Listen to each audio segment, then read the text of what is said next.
Every single day Travis is out there, he's going to have to aim for perfection. He's not going to be able to make a mistake because all we need is one mistake and one day to go in our favor, and he's going to be in our custody. There was no sign of a struggle, no obvious signs of distress. Just a quiet campsite deep in Washington's Cascade Mountains, abandoned but not untouched.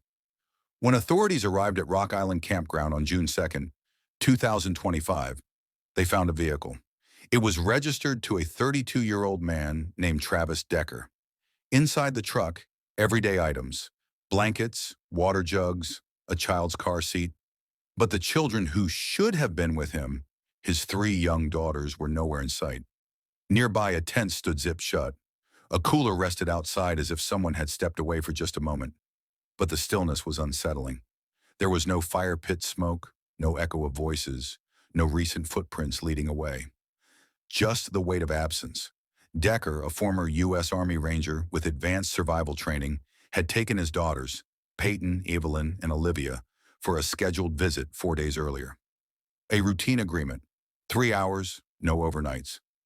Yet now 4 days had passed, and no one had seen or heard from them. That moment, the empty site, the abandoned gear, marked a critical turning point.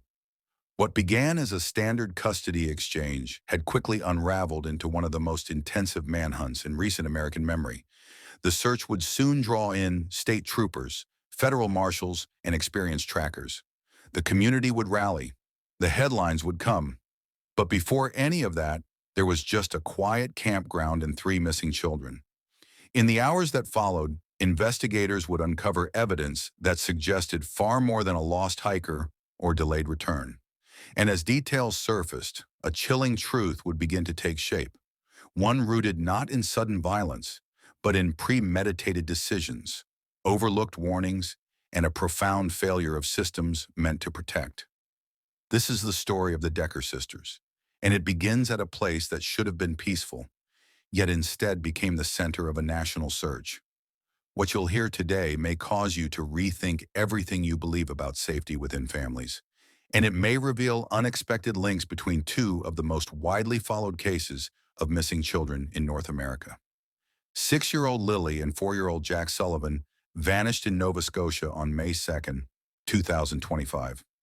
28 days later, on May 30th, another story unfolded, this time in Washington state.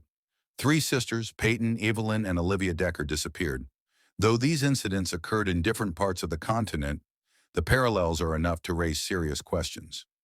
As this story unfolds, I encourage you to join this growing community of people committed to uncovering the truth. Drop a comment below with your location and the time you're watching this. It helps us know when and where these important conversations matter most. Be sure to subscribe and turn on notifications. The voices of Paityn, Evelyn, and Olivia deserve to be heard. Sharing this video could help others recognize early warning signs, potentially protecting future lives. The RCMP has recently confirmed that polygraph tests were conducted in the Sullivan case, details kept from public knowledge for over a month. The children's stepfather, Daniel Martell, publicly stated that he passed his examination with favorable results. Still, questions emerge. Why did the children's mother sever social ties immediately afterward and move in with relatives? Why did investigators collect an extensive volume of footage from a neighbor's security system? And why have specialists shifted their classification of the case from a search operation to a more complex criminal inquiry? Could the disappearances on May 2nd and May 30th be more interconnected than previously thought? Some experts now suggest that these 2 events may be linked by forces unseen. Private sources hint that confidential findings could completely alter public perception. The Sullivan case still holds many unanswered questions. The children were absent from school for 48 hours before they were reported missing. Yet they were seen in public just the day before. Who were they with? What was the nature of that interaction? And why hasn't the location from that footage been disclosed to the public? As the investigation into the Decker case continues, new developments shed fresh light on the mystery of the Sullivan case. Let's begin by retracing the story from the beginning. Paityn, 9 years old, was an energetic and confident 3rd grader at Lincoln Elementary. Known for her leadership and positive spirit, she had just completed her first 100-meter dash. She was eagerly anticipating a guitar her grandfather had promised her for her birthday. Her sister, 8-year-old Evelyn, was equally vibrant, known for her love of dancing. She performed regularly with the Fabulous Feet dance rock stars and was fiercely protective of her younger sister, Olivia. Evelyn was always there for Olivia, ready to support her in any way she could. Olivia, the youngest at 5, was a joyful kindergartner with an infectious personality. Her prized possession was a small drum set given to her by her grandfather. Neighbors would often hear her drumming on the porch, a testament to her lively spirit. All 3 girls were involved in various activities such as theater, sports, and dance, leaving an unforgettable impression on those who knew them, teachers, classmates, and neighbors alike. Their lives were full of promise and potential. They lived with their mother, Whitney Decker, a dedicated and hardworking woman, balancing 2 jobs while attending college. She strived to give her daughters a well-rounded, nurturing life. Friends and neighbors described her as deeply committed to her children's well-being, always ensuring they had everything they needed. Their father, Travis Decker, had served 8 years in the U.S. Army, where he earned specialized training as a paratrooper and developed advanced survival and evasion skills. These abilities would later make it exceedingly difficult for investigators to track his movements during the search. In March 2023, Whitney and Travis finalized their divorce. He was granted alternating weekend visitation rights. In the beginning, the arrangement appeared stable, with no significant issues. However, as time went on, Whitney began to notice concerning changes. She became increasingly worried as Travis struggled with stability, becoming unhoused and unpredictable. In September 2024, Whitney filed for a revision to the custody agreement, citing several disturbing incidents. One such event took place in December 2023, when Olivia, clearly distressed, called her mother via FaceTime. Travis was not present, and Paityn explained they had been left unsupervised at a gym. Olivia had been injured while using the equipment, and both girls were shaken, but Travis did little to comfort them. On another occasion, Travis arrived late to pick up the girls, having hitchhiked, and asked if he could stay in Whitney's basement. He also entered her home uninvited, raising his voice in front of the children. The final straw came when Whitney discovered that the girls had not been staying in the RV, as Travis had said. Instead, they were sleeping in a military facility, sharing a makeshift living space with several unfamiliar individuals. In her court filing, Whitney wrote, "I do not wish to restrict Travis's relationship with the girls. I've always supported their bond. However, I cannot allow them to be in an unstable environment with insufficient supervision." Whitney believed that Travis was facing emotional challenges, but had not sought the professional help necessary to address them. While the court amended the visitation agreement to daytime-only visits, these continued without supervision. Travis also refused to undergo the mandatory evaluations outlined in the custody agreement. As of May 2025, Travis continued to have partial weekend visitation rights. As of May 2025, Travis retained the right to spend weekends with his daughters, but only during daytime hours and within the local area. This arrangement was meant to provide stability and ensure the girls' well-being during their time with him. On Friday, May 30th, 2025, Paityn, Evelyn, and Olivia were scheduled for one of these standard day visits with their father. The plan was simple, a few hours together. But when the agreed-upon return time passed without any word from Travis or the girls, Whitney's concern grew. By 8 p.m., her concern evolved into an urgent sense of alarm. At 8:45 p.m., Whitney contacted the authorities, explaining that Travis had not returned the girls as outlined by their agreement. She revealed that tensions between them had escalated recently, largely due to Travis's unpredictable living circumstances. However, she reassured officers that, despite their difficulties, the girls had always been happy when with their father, and there had been no signs of any issues. When Whitney handed the girls over to Travis earlier that afternoon, around 5 p.m., she saw no cause for concern. Travis had seemed distant, but she chalked it up to the stress he was under, especially his financial difficulties. In fact, Travis had even discussed parting with his beloved dog, something that weighed heavily on him, as the animal was one of his few sources of comfort. What Whitney did not know at the time was that 4 days earlier, on May 26th, Travis had conducted a series of online searches. Federal investigators have since identified these inquiries, which included searches about how to relocate to Canada, secure employment there, and cross the border. These actions are now being scrutinized as potential signs that Travis may have been planning something in advance. Here's where the story begins to take on a deeper layer. What if these events aren't merely running parallel to each other? What if instead the two cases intersect in a way that reveals a hidden connection? The similarities between the Decker and Sullivan cases are beginning to stand out more clearly. If this narrative has captivated you, we encourage you to share this video. By raising awareness, we may help others recognize critical signs or contribute valuable information to an investigation still working to find answers. The most striking detail? The timing. Travis's online activity, focused on relocating to Canada, occurred during the same period that the disappearance of Lilly and Jack Sullivan was making national headlines in Nova Scotia. Could this be a coincidence? Or was Travis actively following the unfolding story, using the information to guide his own decisions?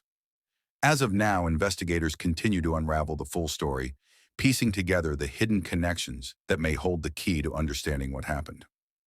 The day following Whitney's report of her daughter's disappearance, Saturday, May 31st, authorities issued a public advisory calling for assistance in locating Travis and the three girls.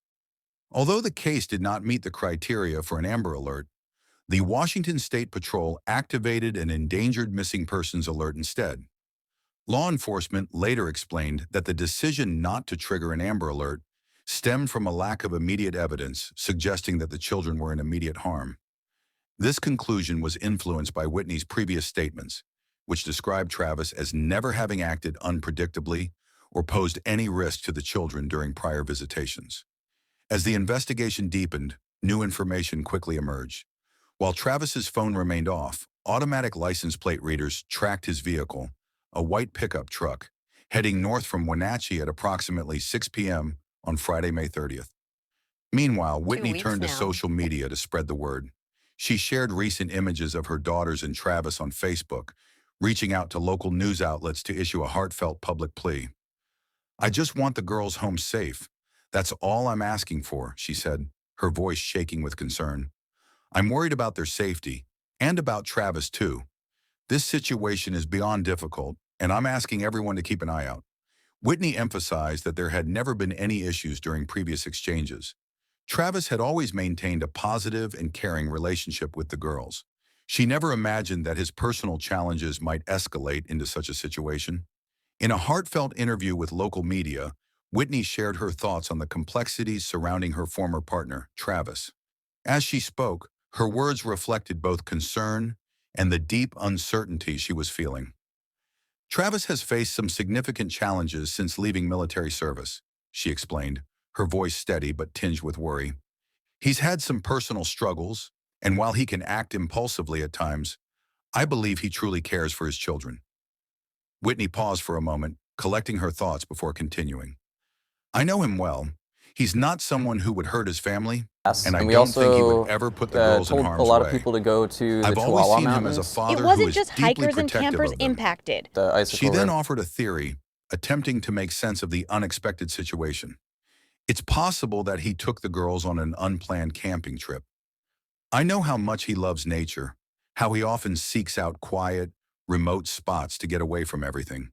He's always felt drawn to places with flowing water and room for a small campfire." Whitney's voice quivered slightly as she continued to speculate. Maybe his truck broke down, or perhaps his phone lost power. That would explain why he hasn't been able to reach out. It's just so unlike him not to stay in touch, especially when there's a change in plans. He's always been very communicative, always making sure we're on the same page. Her gaze dropped for a moment as she tried to piece together the fragments of what could have happened. "He's never done anything like this before," she said, almost as if trying to convince herself. "I just don't understand how we've arrived at this point. He's usually very responsible, always in touch, especially when something unexpected comes up. That's what makes this so hard to comprehend." Her words were filled with an emotional weight that seemed to mirror the tension of the moment. Whitney's uncertainty was palpable as she tried to make sense of the situation and the events that had unfolded in the past 24 hours. The stark contrast between what she had expected and what had actually occurred made the situation all the more bewildering. "I just keep thinking, she continued. Maybe there's some simple explanation, some reason why things have gone so wrong. Maybe something happened that none of us could have predicted, but I can't help but feel this gnawing worry. I just want them to come home safe. That's all I want. Her voice faltered for a second as the weight of her emotions seemed to catch up with her. I never thought I'd be here in this position, asking for help. I just want answers. I just want to know where my girls are. When Whitney was asked what she would say to her daughters and to Travis, her voice cracked with emotion. I love them so much. I just want them to be safe. I hope their father is safe too. I want him to understand that bringing them home is the first step. Everything else we can work through after that. As Whitney's appeal echoed in the media, law enforcement confirmed that Travis had been seen in the area west of Leavenworth the previous Saturday. Immediately, search teams were dispatched to comb through the vast forests and remote trails in the surrounding region. Despite the extensive efforts, the initial searches yielded no clear answers. On June 2nd, just before 5 p.m., authorities made a significant move. They canceled the endangered missing persons alert. There were few details shared, and no statements were made until the following day when officials held a press briefing. In that briefing, law enforcement revealed that the search had led them to a remote campground about 18 miles west of Leavenworth. The discovery there marked a dramatic shift in the investigation. Deputies located Travis's white pickup truck parked in a secluded area. Inside the truck, they found various personal items, car seats, blankets, and a wallet, which suggested the vehicle had been recently used. Nearby, a tent and a small cooler were spotted, indicating that the location had been occupied not long before. As law enforcement canvassed the area, they made another important find. About 75 to 100 yards down a small embankment, they found 3 individuals matching the description of the Decker sisters. The site presented troubling details. Officers noticed several items at the scene that indicated some form of control may have been exerted, including zip ties and plastic coverings found nearby. The clothing on the individuals matched what the girls had worn during their visit with their father just days before. Forensic experts were quickly called to examine the scene. On the tailgate of Travis's truck, investigators found handprints. The prints were later confirmed to be from an adult, but Travis was not present at the site. The area was secured for a detailed forensic analysis, and the investigation gained new momentum. Though authorities now had physical evidence suggesting the involvement of the primary subject, Travis, he remained unaccounted for. This marked a critical juncture in the investigation. What began as a missing persons case had escalated into a search for answers, a deeper understanding of what had occurred, how it had unfolded, and where Travis had gone. Law enforcement expanded their search perimeter, calling in aerial support, tracking dogs, and additional search teams. Every available resource was dedicated to uncovering the truth. The case had evolved from a simple missing persons report into a full-scale investigation, one that was now focused not only on finding the girls, but on piecing together the events that had led to their disappearance. The search for Travis Decker had entered a new, more intense phase. The discovery of Travis's loyal dog added an unexpected yet deeply emotional dimension to an already complex case. Investigators later confirmed that the dog had been with Travis during his journey into the remote wilderness. In a surprising turn, the dog was found alive, located near the campsite where Travis had last been. It appeared that the animal had been left behind as Travis ventured further on foot into the forested area. Authorities quickly ensured the dog's safety, transporting it to the local Humane Society for care and attention. This moment, though quiet, carried a significant weight. It served as a subtle yet profound reminder of the many unanswered questions surrounding Travis's disappearance. The dog's presence and its subsequent abandonment raised even more suspicions about what might have transpired and added an emotional layer to the investigation. It seemed as though the trust Travis had placed in his dog was now just another mystery in an already puzzling case. As the search for Travis Decker intensifies, your engagement remains crucial. If you've been following this case closely, now is the time to ensure you're up to date on every development. Subscribe and activate notifications so that you're among the first to hear about any significant updates as they unfold. The investigation is far from reaching its conclusion, and pivotal moments could occur at any time. Just hours before major revelations were made, Travis had already faced charges for custodial interference. However, as new information came to light, the charges escalated to include multiple counts of serious offenses related to unlawful detainment and potential harm. Investigators traced Travis's movements, determining that he had driven to a remote campground on the night of May 29th, the day before his scheduled visit with the children. He returned to that same location with the children on May 30th. Phone records placed him back in the area on May 31st, marking a crucial point in the investigation. In response to these findings, specialized units from SWAT, Homeland Security, and the U.S. Forest Service were mobilized, heightening the search efforts for the 32-year-old. Decker is described as approximately 5 feet 8 inches in height, weighing 190 pounds, with black hair and brown eyes. He was last seen wearing a light-colored shirt and dark shorts. His whereabouts remain unknown, and authorities urge anyone with information to come forward. He is considered a person of significant concern by law enforcement. The scope of the search has expanded significantly, and a $20,000 reward has been offered for credible information, leading to his capture. Several popular mountain trails and campsites in the region have been temporarily closed. These locations are so highly sought after that visitors must win a lottery just to access them during peak seasons. Residents in the area, particularly those in remote cabins or vacation homes, have been advised to stay vigilant. Authorities recommend securing doors and outbuildings and leaving outdoor lights on throughout the night. Travis's background adds further complexity to the case. In addition to his military training, he is a skilled wilderness survivalist. He has undergone mountain survival school and is capable of living off the grid for extended periods. His father confirmed that Travis could survive independently for up to 2.5 months in the wild, which significantly complicates the search. This has prompted one of the most extensive multi-agency operations in recent memory. Federal, state, and local law enforcement agencies are all involved in the effort, with Washington State Governor Bob Ferguson authorizing emergency funds and deploying National Guard resources, including aerial support. Over 100 officers and specialists are engaged in the operation, utilizing helicopters, tracking dogs, and wilderness patrol units. To support the operation further, the U.S. Marshal Service has activated its Rapid Deployment Task Force, a specialized unit focused on high-priority cases and known for its precision in locating individuals in time-sensitive situations. Time is critical in this case, and every piece of information matters. Your awareness could be the key to bringing this search to a close. If you have any information, don't hesitate to report it. And if you haven't already, be sure to subscribe so that you remain informed on the latest updates. This investigation is ongoing, and every detail counts.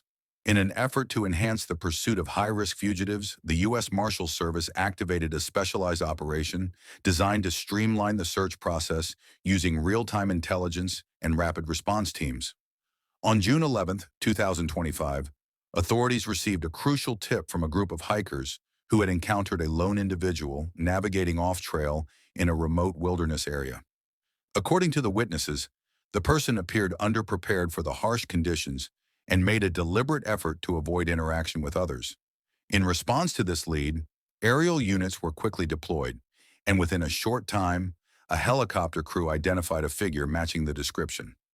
As the helicopter passed overhead, the individual retreated into dense brush, prompting an immediate response from tracking teams on the ground.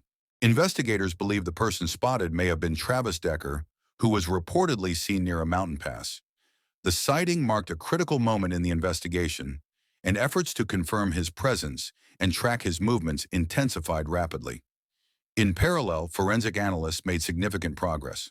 Biological evidence collected from the campsite area matched a male profile, and another sample, though non-human, was identified.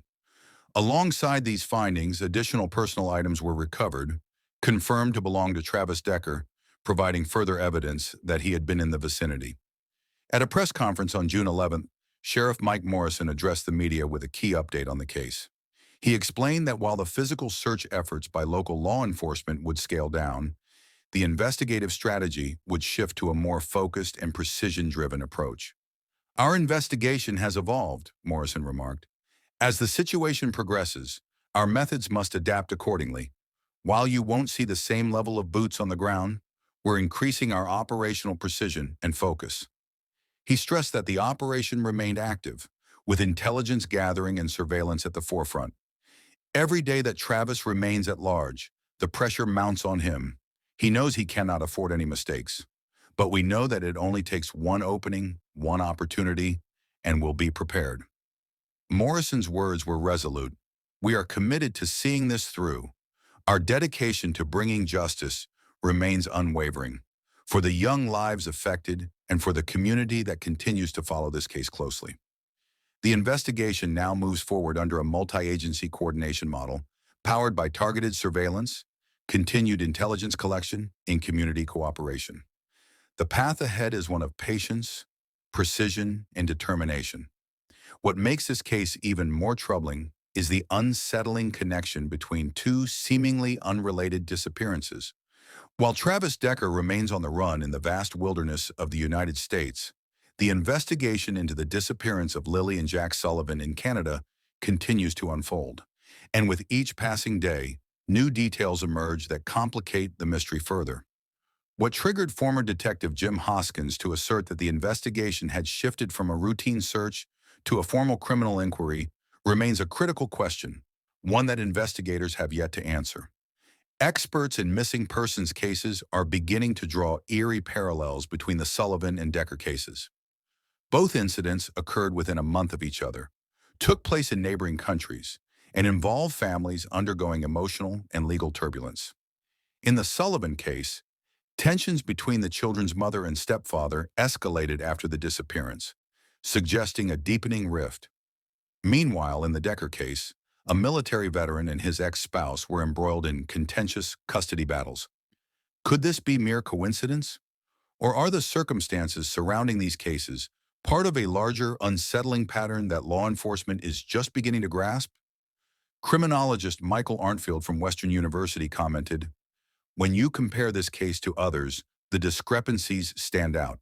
There's something off on several levels." Former homicide investigator Steve Ryan added, "The parents' account, that they woke up to find the children missing, leaves a significant gap in the investigation that still needs to be addressed." Yet one of the most pressing and chilling questions remains. If someone like Travis Decker can orchestrate a situation of this magnitude involving his own children, what does that imply for other unsolved cases of missing youth across North America? The answers are still unclear, but the emerging patterns suggest that the story may be far more complex than initially believed. The Sullivan case might only reveal a fraction of a much larger and more complex issue, one that spans beyond borders and resists easy explanation. What we uncover about Travis Decker, his patterns, his preparation, and his psychological profile could provide crucial insight into the wider, deeply troubling phenomenon of missing persons cases involving children. In Canada, authorities remain tight-lipped about the content of the critical surveillance footage captured on May 1st, the last known sighting of Lilly and Jack. Meanwhile, in the United States, the search continues for Travis Decker, a man who may hold the key to understanding how seemingly stable lives can unravel into crises that draw national attention. Each day that Travis Decker remains elusive, and each day Lilly and Jack remain missing, families across North America are left with a chilling question. If we can't trust the people closest to us, who can we trust? This evolving case serves as a sobering reminder that the warning signs are not always immediately obvious.